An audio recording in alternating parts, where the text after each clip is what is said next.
Watch. Khloe Kardashian claps back at untrue comment. It was the message Meagan Good didn't want to hear.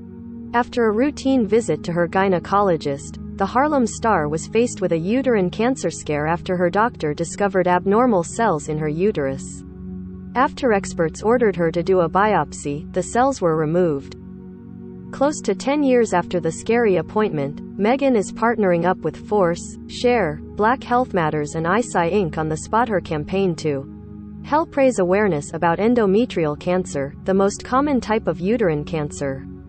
According to Meagan, education is a huge step towards prevention. It's just about being proactive instead of reactive and getting in front of it, instead of reacting to something, the 41-year-old shared.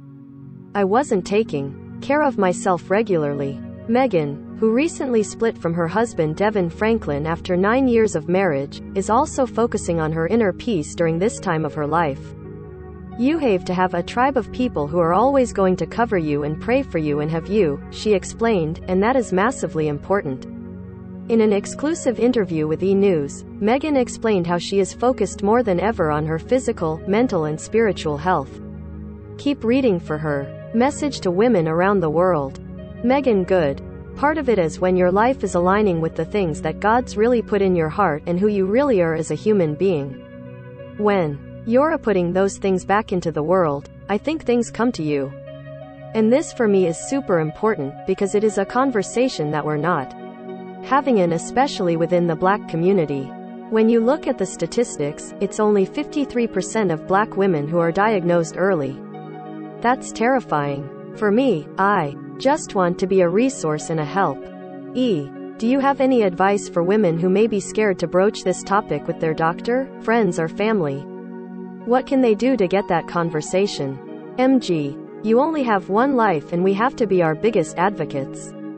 If we're not going to look out for ourselves and take care of ourselves, who's going to do it for us? It may be an uncomfortable conversation, it might be even a scary conversation. You've got to educate, you've got to know what questions to ask, and it's up to us to advocate for ourselves. The only way to do that is to have the information. Do you hope to bring this advocacy to your acting career? How do you relate to your character Camille in Amazon Prime's Harlem? You do have some of that with Camille. She's advocating for her community and against gentrification and about the different things that she believes in. With everything that I do, it's ultimately about using the platform that I've been given as an actress to advocate for something that's bigger than myself, or something that I am passionate about that I feel God has put on my heart. How does your faith tie into your everyday life? Faith is everything. It's how I start my day. It's how I end my night. It's how I go throughout the day. It's the base that I build everything on.